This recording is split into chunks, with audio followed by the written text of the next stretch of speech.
I will tell you my story. Our story. What is the reason, you ask? The story needs to be told, and if there is no one left to tell it, its meaning will be lost. Why now, you ask, when all lies shattered around us? Yes, you are right. But we are at the end of times, and when something ends, something else begins. So my story might yet live on in this world. They gave me different names. They called me the hero, the one who sacrificed everything to save the people and the land. They called me the destroyer, who betrayed the trust of all races and brought the end of times. I am both, and I am neither. I want you to hear me, see through my eyes, understand the reasons for the things I have done. And before I pass from this world, I need to be judged. I need you to judge me.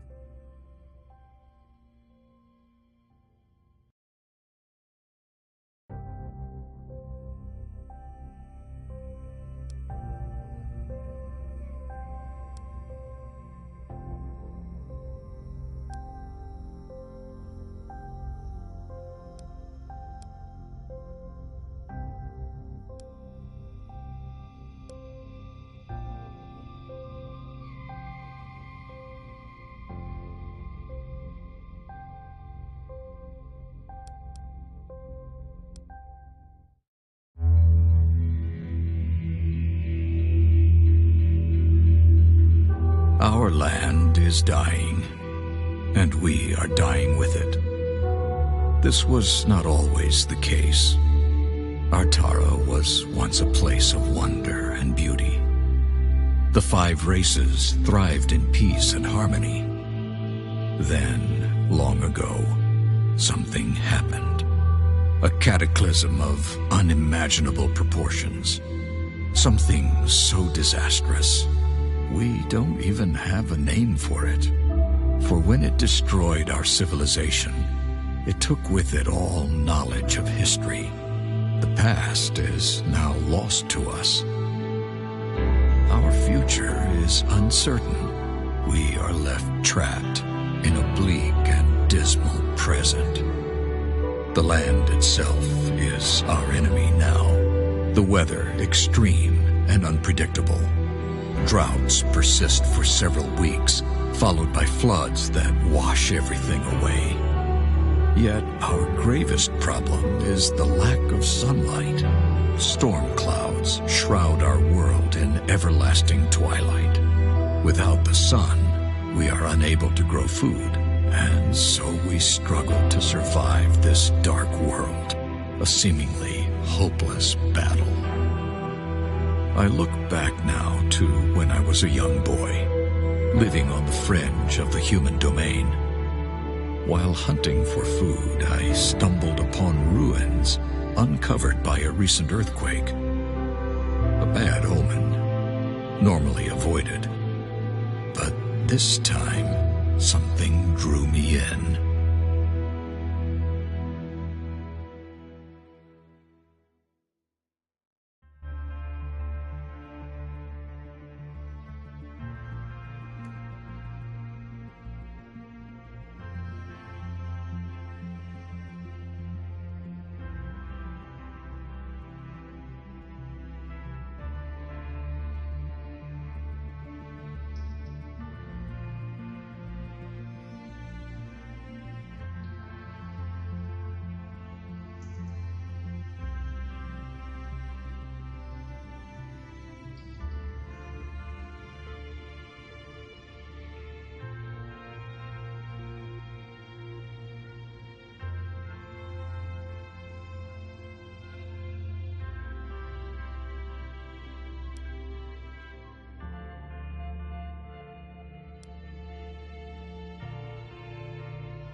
Descending the stairs led me to a crystal throne which glittered with swirling light.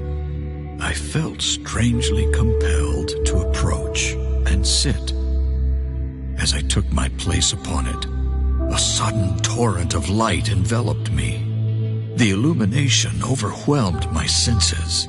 I grew nauseous and weak, but before I lost consciousness, the throne ejected me to the floor. I fled and told no one what happened, for fear of being deemed tainted and banished from the village, for this was the way of my people. I tried to forget the experience, to convince myself it was my overactive imagination. But the visions that followed said otherwise. Every night, the nightmares came. Their torment highlighted my confusion, as each morning I remembered little, fragmented images, words which made no sense, nothing more. I would have thought myself mad, if not for the strange, incomprehensible symbols I often drew in the sand.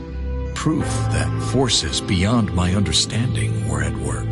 People in my vicinity kept their distance, and I think they feared me. Over time, they learned to tolerate my unusual nature, but I was always alone, left to brood and ponder my strange fate. One winter, it all came flooding back to me. I realized the crystal throne sat not at the bottom of some ancient ruins, but at the top of a construction incomprehensible in scale.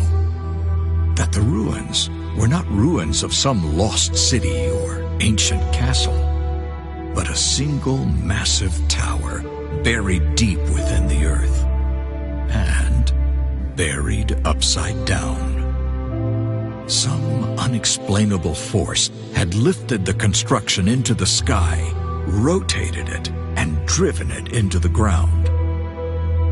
In that moment of clarity, I knew one thing above all others. I had to go back to that place, for the power within was the one thing that could save Artara. Years later, I found myself a commander in the last human kingdom's militia. The king, a just man and good friend, granted me a favor for my years of loyal service. I had but one request: a small force of men and resources to return to the village of my birth and explore the tower. Preoccupied by an eroding empire, the king held little interest in ancient ruins and towers. He did, however, see the reclaiming of a long-abandoned village on the border of an ever-shrinking kingdom as a boost to the people's morale. He gave me what I requested, and his blessing.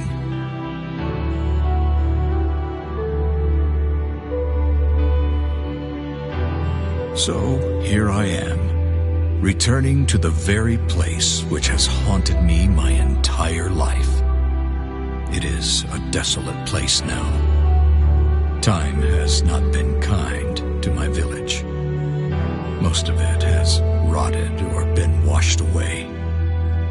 Yet the tower remains just as I remember it. I am in awe of the power within, and perhaps fearful.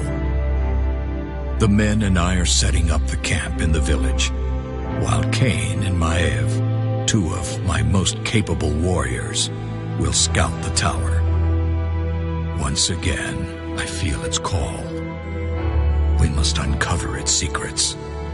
We must find a way to reach the power within. If we fail, it will be the end